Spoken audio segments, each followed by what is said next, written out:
Hello, today I am going to be talking about the challenges that exceptional children teachers face within their class settings.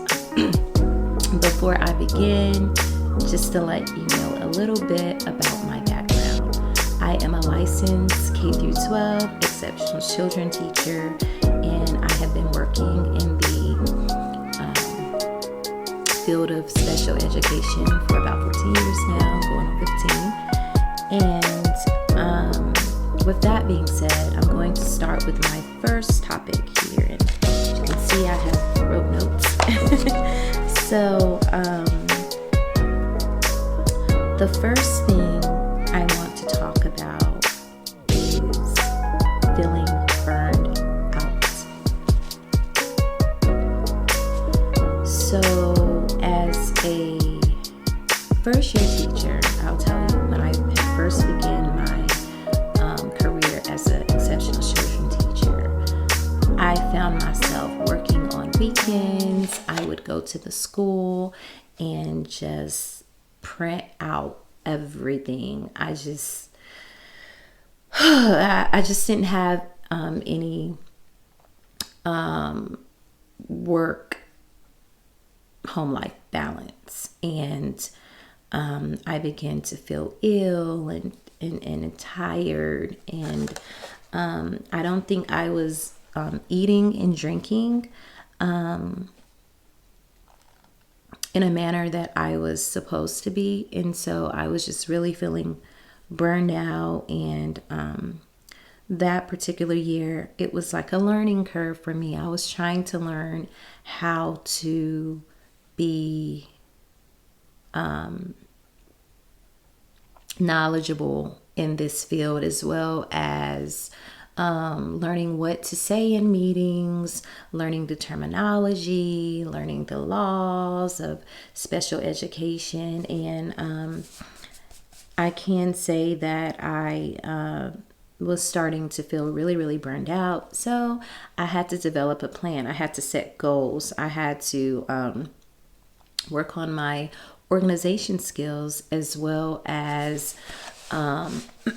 making sure that I was mentally prepared for anything that was going to be presented to me on that particular day.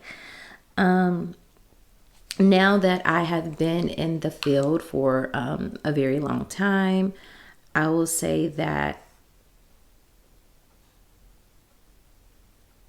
just feeling like work never ends might be the next thing I wanted to talk with you about. So I am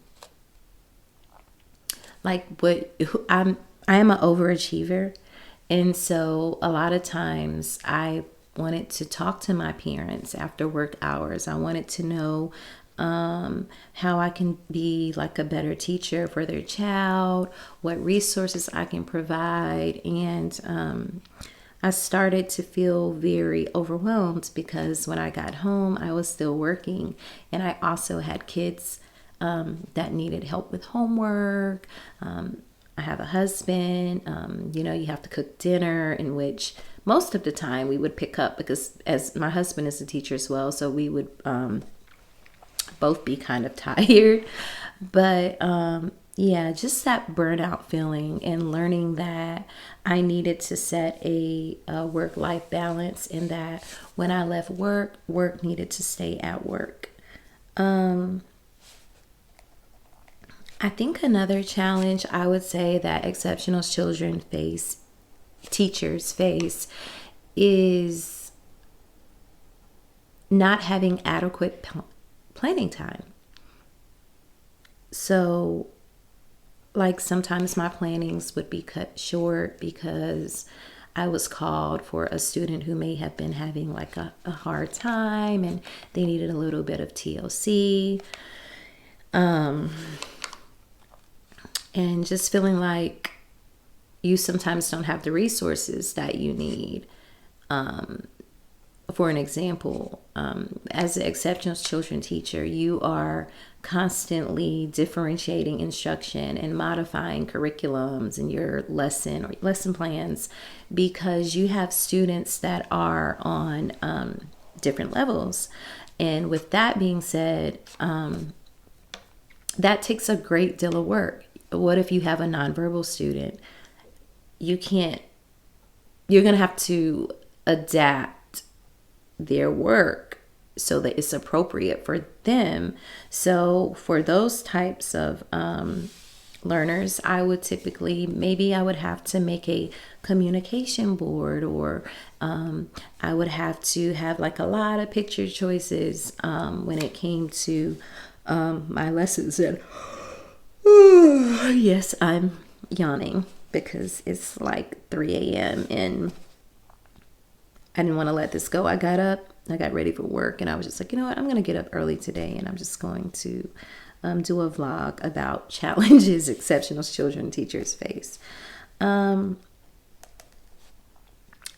challenge I think would be not having the adequate support or staff that you need in your classroom. So I'm sure you have heard about teacher shortages. Well, there's also a teacher assistant shortage. And when you don't have teachers assistants, then you don't really have that extra support in the classroom. Teachers assistants can carry on your lesson if you have to be out for meetings. They also help with handling students' personal needs too. And so not having that support can really take a toll on you in your classroom. And having a good team in your classroom can kind of make or break you as a teacher. If you have a team of individuals who are willing to support you and to support your work model, that typically goes well.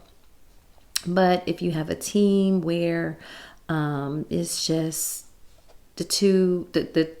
how can I say this? You're not on the same page, then the kids can pick up on it. It can cause tension in the classroom, and that is not okay because our kids need us. We're there to help them.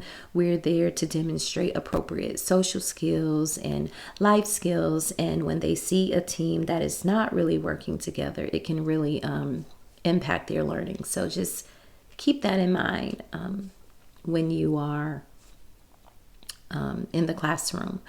So a little bit later today, I'm going to actually take you to my classroom and I am going to show you my setup. I'm going to kind of walk you through what my day looks like. And yeah, stay tuned.